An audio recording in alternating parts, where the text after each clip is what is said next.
Thanks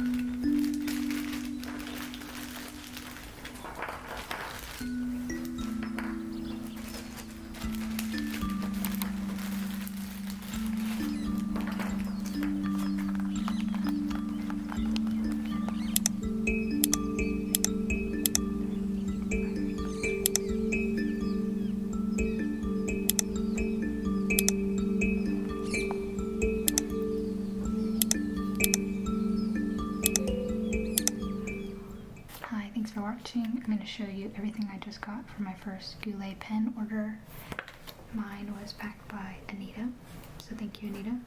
It came with a sucker and sticker, and when you do your first order, I got a free 5 sample kit, so I have a bunch of samples to go through and pens that I ordered, so I'm going to share everything I got before I sample everything onto paper. And the paper that I'm going to sample on is the Rhodia paper. It's like vellum paper, so I think it'll be really good to show all the sheening and shading ink properties. So let's start off with, I got a nib for my lamy All-Star. This is like my first serious fountain pen that I got. I'm still very new to fountain pen stuff, so my medium nib that came on it was a little bit scratchy, so I know it needs like some sort of tuning or something.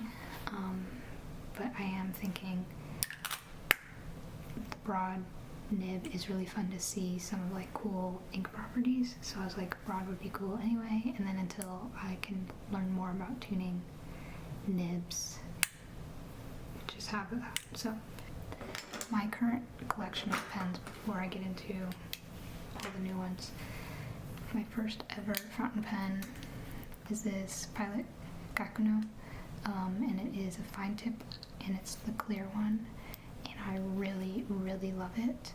It is super lightweight, so it's like easy to write a lot with, and it's just immediately really smooth. And then I also got a platinum Prefonte in the I want to say midnight black, it's a black blue, and it writes really smooth. It's kind of it has like an interesting nib where it's almost stub like when you do sideways it's a bit thinner than when you do. And then my more recent one is the kaweco, and it's the Sport Frosted Blueberry, and it's a double broad. So, funny enough, the 2 more expensive pens that I got, they are the more troublesome. The nibs kind of skip and are a little finicky, so I either need to tune it up a little bit. I cleaned the nibs, but they seem to still have some issues, so I don't know what the next step would be. They still work pretty good, but they're just a little more finicky than the cheaper ones that work really well. So I decided, because I like that kakuno, to get a bunch more because they're a lot cheaper, and I want to have a bunch more ink pens and have different options to switch between. So I got 2 medium nibs because I haven't tried their medium size. I've just done the fine. So I got that in the baby one and the daughter one of the family. And then another fine because I do like the fine one, and this one is in the pop-up. And then I got an extra fine because I was curious about how much more fine, because the fine one is pretty thin, but a lot of people were saying extra fine is really good for drawing detail, so I thought that was really good. And then because I have a medium in the platinum, I wanted to try their fine and see how that is, because I do like this one as well. So those are the pens that I got, and then I got a bunch of samples. So was going to get their like all-time favorites sample kit, but then there were a few that I wasn't crazy about, so I've kind of picked out a lot of the top ones anyway, but then a few others that I just was interested in. So I got 7 that I paid for, and then my 5 freebies. So I'm gonna sample those now.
One thing I will say is that it looks like all of these come with just black ink cartridges, and I really do like just taking a blunt syringe and refilling the cartridge, but I don't have extra cartridges, so I have to use up the initial black ink first before I can fill it in with another one. People do use like converters, but I've seen some mixed reviews on that where they say it's really such a hassle, and I really don't like converters or vacuums pistol filled, because I just find that it's just more precise with this, and honestly less mess. Because let's say I want to use one of these and I have like a converter or like a piston. Let me show you. Then I have to dip this in. I think the entry point is back here. I'm still figuring that out, but you have to dip it in pretty deep to suck up ink. This I feel like is a good bottle, but if you have like a wide bottle, you have to hold it in such a way so that you can get all that ink. It gets messy. And then like if you want to do just a little bit, or if you want to like mix your own inks, which I've been playing with a little bit, then you can't really do that, because then you're dipping into another bottle and that's going to contaminate another bottle. So that's just my preferred method, is the blunt syringe. It's also cheaper, but that does mean that I need to use all the black first, but I write a lot, so I feel like that. But I wonder, I probably could have bought, I'm sure they sell like just blank cartridges. I probably do, because then I could have probably filled this with like one of the pinks that I just got. But that's okay.